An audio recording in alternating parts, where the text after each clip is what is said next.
Hoy en el programa nuestro proyecto audiovisual protagonista se llama Trastorno. Bienvenidos a Expresión Visual.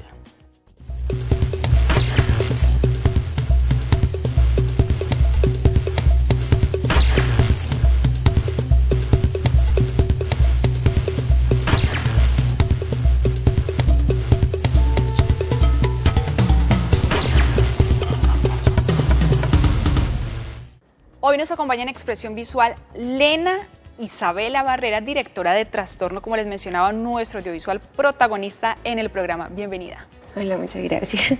Bueno, Lena, a mí me encantaría que nos empieces contando un poquito en qué consiste este proyecto audiovisual y obviamente que nos digas también en qué género está, porque los televidentes van a ir viendo y se van a encontrar como varias cositas que vamos a ir también mencionando.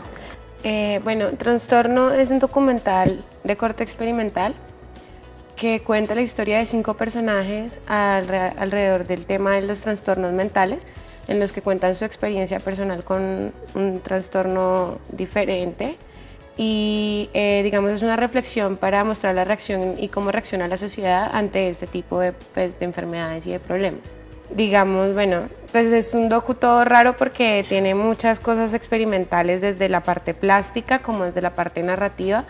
Involucra muchas técnicas de animación, de videomapping y pues es como la idea pues con el proyecto era llegar y experimentar en varias técnicas para encontrar otra forma de visualizar como este tipo de trastornos, como darles una imagen. Y de narrar de pronto también ese tipo de historias que nos están contando estas personas. Sí, también era, cada digamos relato tiene una representación visual diferente que busca hacer justicia pues como un poquito a la interpretación de lo que sería la mente de estas personas. Y sí. Bueno, cuéntanos precisamente cómo llegas a este tema, si hace parte de un proyecto académico o es algo personal que se te ocurrió un día y quisiste llevarlo a cabo, o también puede ser que lo tenías desde antes y para el proyecto audiovisual te cuadró perfectamente. Bueno, Trastorno es mi tesis de grado de la universidad. Pues también digamos es un proyecto muy personal en la medida en que a raíz de un problema que yo tuve de un trastorno, decidí como digamos exorcizar como todas esas cosas malas y hacer como digamos un docu que fuera como una especie de terapia también para mí. Y digamos, para la investigación y todo eso, quise reunir un grupo de personas que tuvieran trastornos diferentes y que ellos me contaran su experiencia como tal.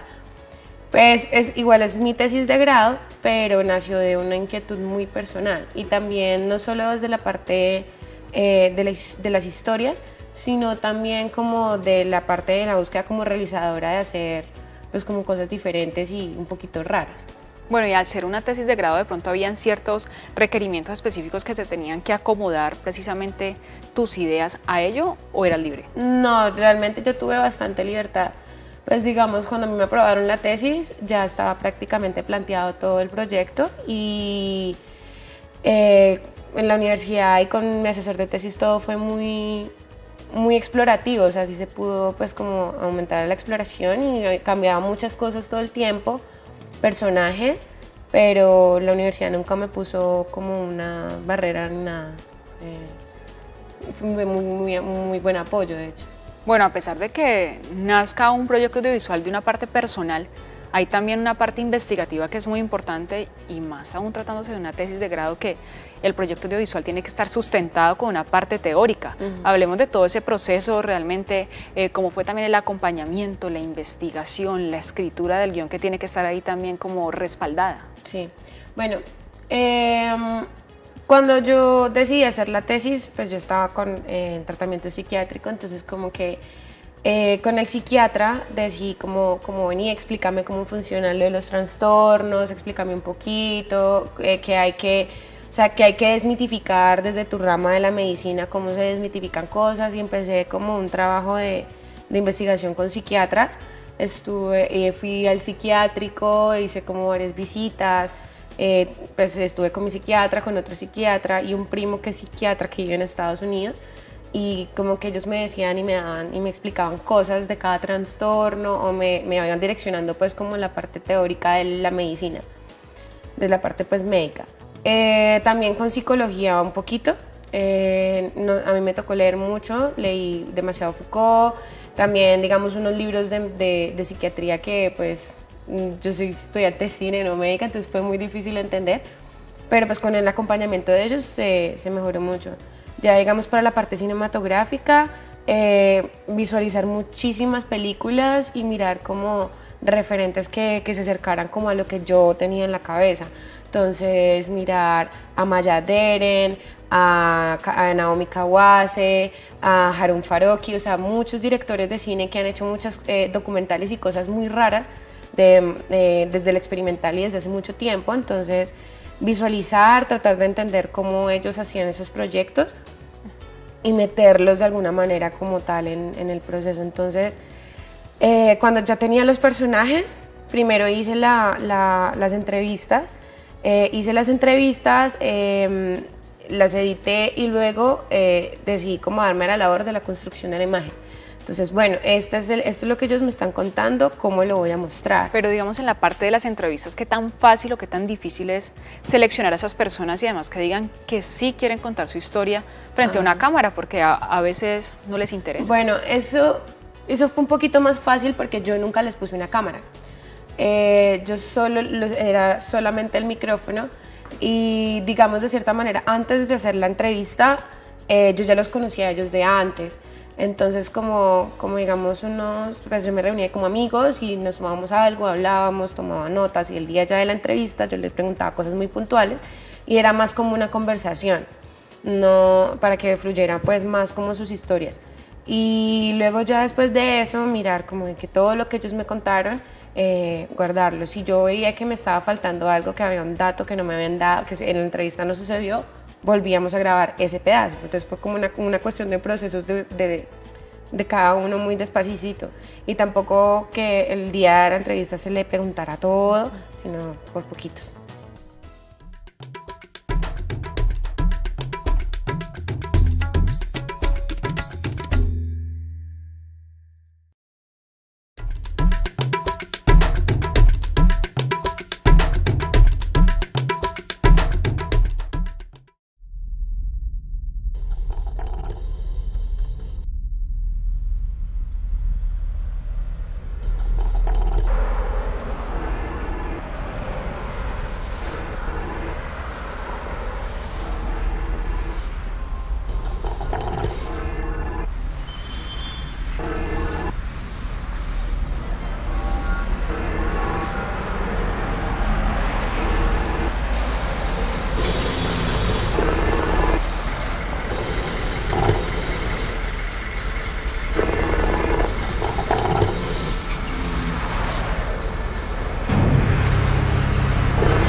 Yo recuerdo que cuando tenía 5 años, yo era un niño que le gustaba mucho mirar por fuera de la ventana, mirar los insectos, mirar las plantas.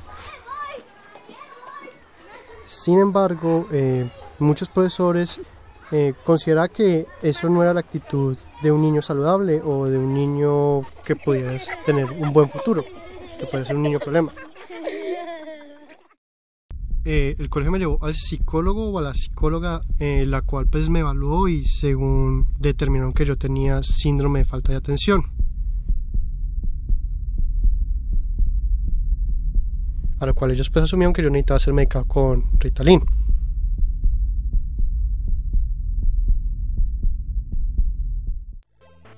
Ya que el colegio había pues propuesto esto, mi mamá empezó a considerar seriamente que yo tomara el Ritalin, debido a que pues si el colegio lo estaba diciendo era porque algo de razón debía tener.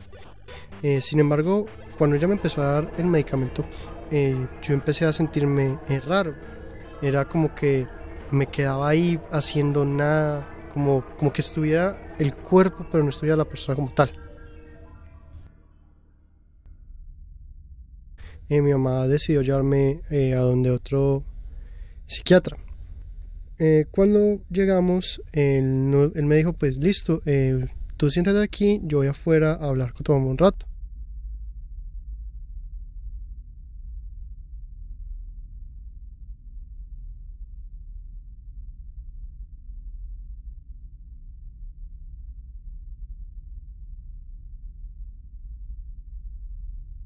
Y cuando él volvió, él dijo que yo no tenía nada, que yo era un niño normal, que si yo hubiera sido un niño hiperactivo o si estaba enfermo, me hubiera parado, me hubiera puesto a miquear, hubiera desorganizado otra oficina, pero que por el contrario yo estuve sentado los 30 minutos en la silla tranquilo sin hacer nada, que lo mejor era que me suspendiera el medicamento y que siguiera pues normal. En el caso ya de escoger, digamos, al equipo de trabajo que te va a estar acompañando en todo este proceso, ¿cómo es? Porque pues una tesis de grado no es lo mismo que un proyecto que sea aparte, que no tenga que ver nada con la academia, donde se pueden escoger a las personas de pronto ya por una hoja de vida o algo así. Bueno, pues fue muy difícil porque yo estaba sola en mi tesis, era solo yo, y digamos,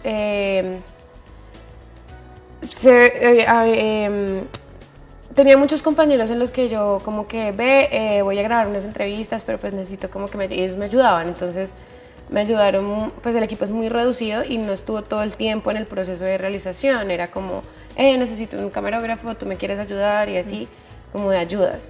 Y ellos me ayudaron y también fue con lo mismo con el montajista y fue como pidiendo favores prácticamente porque así como y cambiaban mucho también, o sea, hay varios fotógrafos, hay varios sonistas, hay 2 musicalizadores, hay muchas, pues es mucho el equipo, es muy grande, pero pues fue como pidiéndole favores a los amigos. O sea, en ese caso no era como que de pronto ellos entraran a hacer también parte de la idea o a dar sugerencias. No.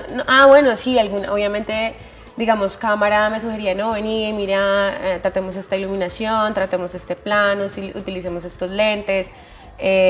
Montaje obviamente también intervino muchísimo porque es como la segunda escritura, entonces era como que él me proponía cosas y yo pues tenía que mirar si me parecerían bien o no, entonces obviamente el guión en ese aspecto ya después en el montaje cambió muchísimo porque antes era muy lineal y ya después del montaje quedó pues como un poquito experimental como en esa linealidad de cada personaje. Pero sí, era más, y además que teníamos mucha empatía porque yo les contaba la idea y a ellos les encantaba, entonces querían meterse y hacerlo. Y fue como un taller, como, ay no, yo nunca he hecho un videomapping, quiero grabarlo, ¿cómo hacerlo? No, ensayemos, miremos y práctica. Entonces que la coreografía y vuelva y la luz, o sea, fue como de volver a grabar y volver a grabar. Ya que estás hablando del videomapping, precisamente cuéntanos esas formas de narración que utilizaste, porque ya nos ibas a contar antes sobre eso, porque es un documental muy diferente a lo que hemos mencionado desde el principio, una forma de narrar e ir contando esas historias que nos están contando todos estos chicos de una manera muy de pronto a un estilo propio, tuyo. Sí, bueno, pues, digamos, por la cuestión estéticamente, me parece que el videomapping, el body mapping como tal, tiene una carga visual muy amplia porque es como, digamos, el cuerpo se vuelve como una pantalla de cine, algo que está vivo y en el que se está proyectando imágenes que también están vivas. Entonces, son como 2 tipos de movimiento y 2 tipos de digamos, energías diferentes. Entonces, produce una cosa muy mágica y muy bonita, entonces yo quería experimentar con eso. También quería meterle un poquito de danza contemporánea porque me parecía como que el relato de ahí se podía explorar desde la corporalidad del personaje que baila y aparte de eso, pues que la imagen refuerce un poco como los sentimientos del personaje. Por eso decidí hacerlo de esa manera. Fue muy difícil porque como nunca lo había hecho, muchos videobins, el tipo de iluminación, los fondos, coordinar bien el movimiento de la cámara con el de la modelo, porque pues es como, si uno no se mueve bien, aparece enfrente de ella la sombra, o sea, la puedes tapar. Entonces es toda una coreografía como de estar concentrados haciendo todo, pues como que todos saben que están haciendo algo puntual, pues no muy a la loca. Bueno, igual era el momento también de hacer pruebas, porque es un proyecto académico, pero pues me imagino que también se guardaba que todo estuviera muy bien hecho, porque era una tesis. O sea, Claro, no, sí, eso.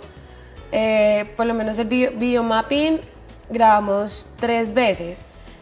Fue hasta el final en que decidimos, bueno, vamos a hacerlo en un teatro. Entonces grabamos en el Teatro del Presagio que queda en Granada. La iluminación no todos oscuras, el videobin de esta manera, estos lentes. Ya habíamos cometido muchos más errores, o sea, ya teníamos todo preparado, pero fue como de la práctica y el error, el ensayo y error. Y sí, éramos como muy cuidadosos con eso también y que que, digamos, no estuviéramos haciendo todo esto y perdiendo el tiempo, como que ya al final vemos algo y no, eso no quedó bonito o quedó súper expuesto, no Y se que me ven bien las imagino que imágenes. también tendrías un tiempo en el que debías presentar eso, así que no podías tomarte 1 año, 2 años No, yo sí haciendo me tomé pruebas. mucho tiempo, sí, yo sí me tomé mucho tiempo haciendo la tesis, pues por problemas de salud también un poco, pero, pero siempre sí había mucha presión de la universidad y era, ya tiene, ¿qué no ha hecho? Muéstrame los ensayos, muéstrame las prácticas, bueno, esto no lo vuelvo a hacer.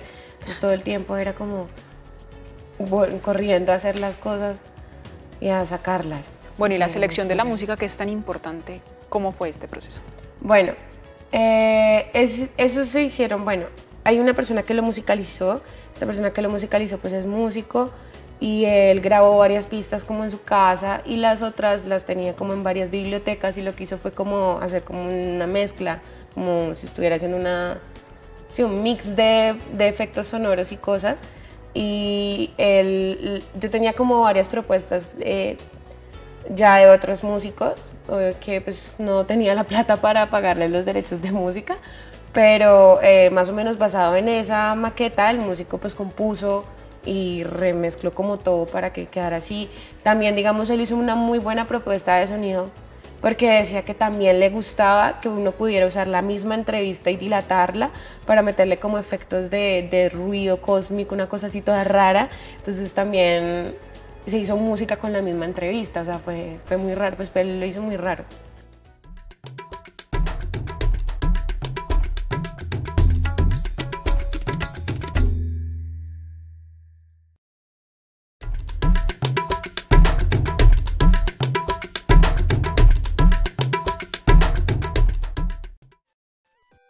Lo curioso era que el colegio empezó a decir que yo estaba teniendo mejores notas, mejor participación, que yo prestaba mucha atención en clase, que debido por el medicamento. Cuando era todo lo contrario, yo seguía siendo la misma persona de siempre, la misma persona curiosa, y ellos pues realmente se quedaron siempre con el juicio de que yo mejoré gracias al medicamento. Cada persona es única y diferente, y cada persona tiene sus problemas y sus situaciones. Hay veces las personas pueden ser muy crueles y marginar personas que en otras situaciones o en otras circunstancias son iguales, solo que debido a que tienen un trastorno o alguna enfermedad de este tipo, la gente los margina o los separa de la sociedad cuando lo que necesitan es tratarlos como iguales, darles la oportunidad de ser personas.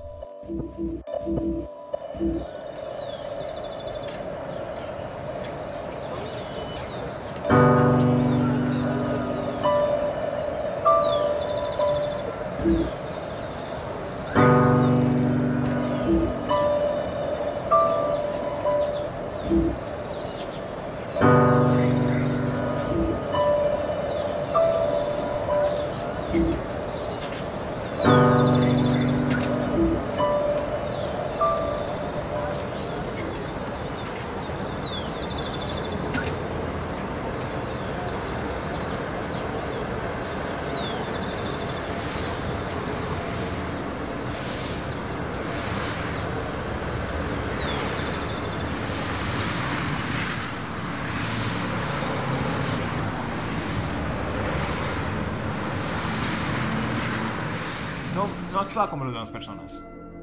Bueno, los demás chicos eran todos mirando para la derecha, yo para la izquierda por alguna razón.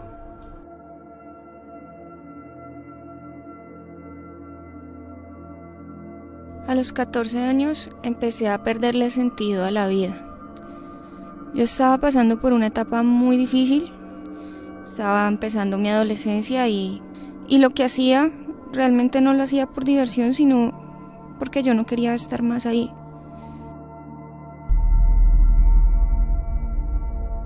Pues eso fue más o menos cuando yo tenía como 15 años. En el colegio me estaba sintiendo bastante mal, ¿no? Pues era un colegio donde había muchos hombres y pocas mujeres y como que había mucho irrespeto. Entonces como me estaba sintiendo muy mal, me llevaron al psiquiatra y pues me diagnosticaron trastorno bipolar.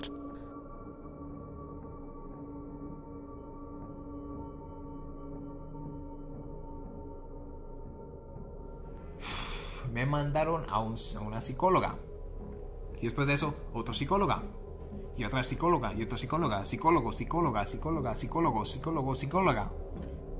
Que obviamente ellos no sabían qué era lo que me pasaba. No fue sino hasta donde un psiquiatra, que fue el que me dio el diagnóstico. Precisamente iba a preguntarte cómo fue el momento ya en el que te confrontas con lo que era el papel, o sea, el guión que tenías antes a lo que ya ves en pantalla, porque cómo cambió tanto. ¿Cómo sientes además siendo la tesis, siendo también uno de los primeros proyectos que se realizan y que se espera que obviamente quede muy bien para presentarlo, para poderlo defender ante jueces? ¿Qué sentiste?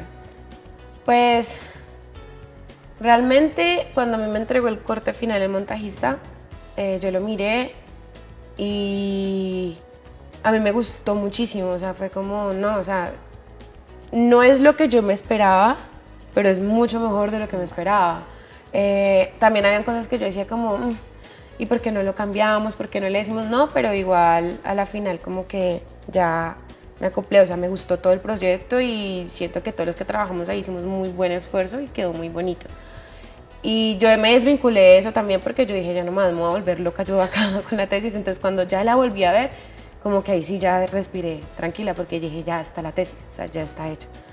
Y luego, bueno, tú lo ves y lo ves y lo ves y lo ves y con el tiempo, a veces lo veo muy largo, a veces lo veo muy corto.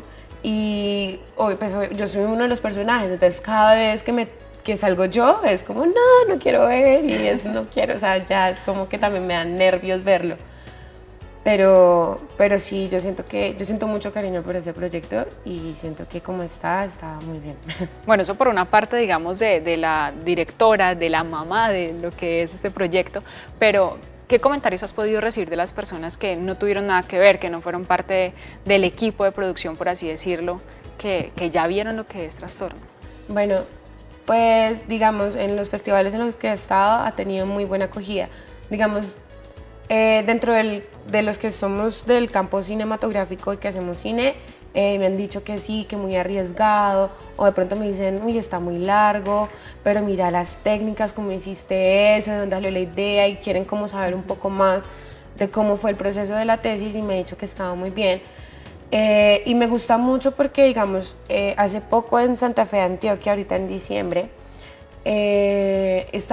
pusieron mi docu y ya nos estábamos devolviendo al hotel, un grupo de los que estábamos en la proyección, y una persona del pueblo llegó y se me acercó y me dijo, tú eres la directora de Trastorno. Y yo le dije, ay sí, no, me encantó, me encanta mi hijo. Y entonces me gusta más cuando la gente que es por fuera del medio se siente identificada con el proyecto y tiene cosas que compartirme, o se siente identificada con un personaje, o dice, a mí me pasó, yo soy así, y entonces como que te quieren hablar y te quieren hacer muchas preguntas, y me gusta más esa reacción, porque pues a la final a ellos es los que va dirigido pues como el docu como tal, y eso pues me gusta mucho. De alguna manera se cumplen varios objetivos, porque si va para festivales, también va para un ojo crítico pues de los que saben, de los que están acostumbrados a ver muchísimos proyectos, pero también lo que menciona, o sea, no solamente va a quedar digamos, guardado para ese tipo de personas o expuesto a ellos, sino que muchas otras también lo van a querer ver, desde los familiares hasta amigos que no tienen nada que ver con el cine. Sí, a mí me han dicho personas como, mira, es muy raro y no lo entendí, pero lo que entendí me encantó y yo me he sentido como así, o ha tenido una leve impresión de que le ha pasado.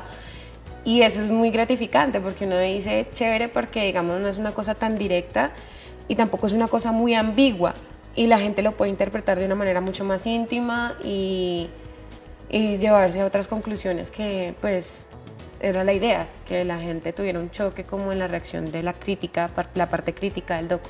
Bueno, y después de esta experiencia, ¿qué proyectos vienen o de pronto ya estás realizando? Bueno, actualmente estoy trabajando en un documental de observación que cuenta la historia de dos viejitos que viven en una casa en Popayán, y pues digamos muestra cómo el paso del tiempo los ha afectado tanto física como mentalmente, y es netamente de observación, es muy contemplativo y también es muy íntimo porque pues digamos que yo tengo un lazo muy cercano con él. Y estoy trabajando en una rotoscopia que es animación sobre los 7 pecados capitales. Entonces es una animación que busca representar visualmente cómo se ve cada uno de los pecados. Bueno, entonces vamos a estar muy pendientes, nos estás contando cuando ya hayas terminado cada uno de esos proyectos para que nos acompañen nuevamente en el programa. Vale. Bueno, felicitaciones por el proyecto que nos viniste a mostrar por Trastorno y como te digo, bienvenida siempre. Muchas gracias. Bueno, ustedes en sus casas si también quieren participar en Expresión Visual me pueden escribir a jessica.blandon@canal14.tv. ¡Chao!